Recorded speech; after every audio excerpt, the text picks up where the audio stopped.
Bakkee giddoo wajjin dhaabbanneerra haasaaxinnoo wajjin haasofneerra haasaaxinnoo natti taate kiyyoo yaadii siyaa nyaatu biyyoo. Bakkee giddoo wajjin dhaabbanneerra haasaaxinnoo wajjin haasofneerra haasaaxinnoo natti taate kiyyoo yaadii siyaa nyaatu biyyoo. Naabeeyyamii an Finfinnee deeme gannaa keessa barumsaan baradha. Birraa keessa jimmatti deebi'ee kan jeemuree mana koo jaarradha.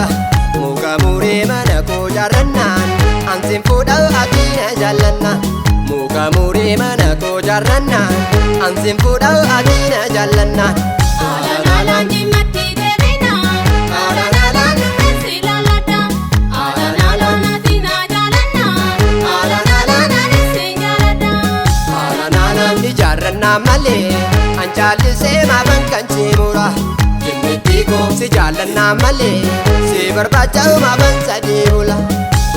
Alaan ijaarrannaa malee an jaallisee maaban kan jeemura. Jimmitti koo si jaallannaa malee si barbaacha maaban sadii bula.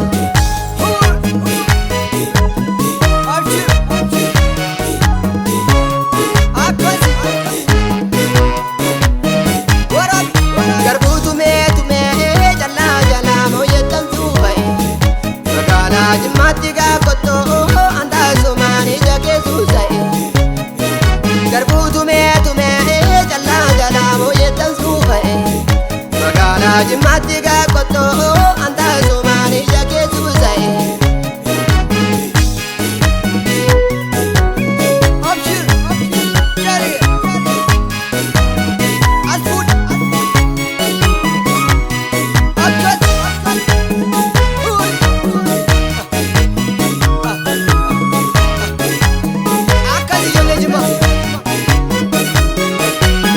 Bakkee giddoo wajjin dhaabbanneerra haasaaxinnoo wajjin haasofneerra haasaaxinnoo natti taate kiyyoo yaadii siyaa nyaatu biyyoo.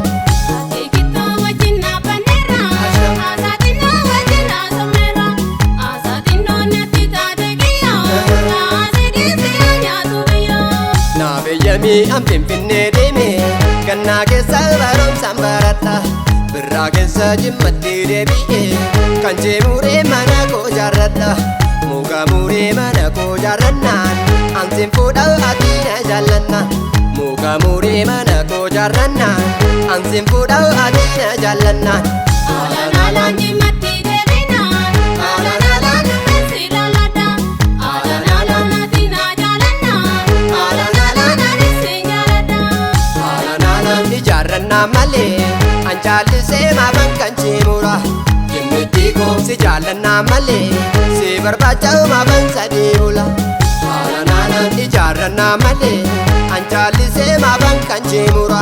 Jimmitti koo si jaallannaa malee si barbaacha maaban sadii bula.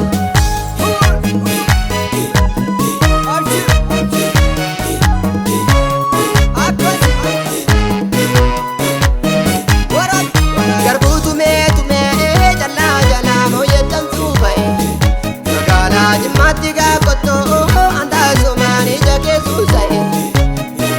Garbuu tumee callaa jalaa mooyettan suufa'e. Magaalaa Jimmatti gaafotoo.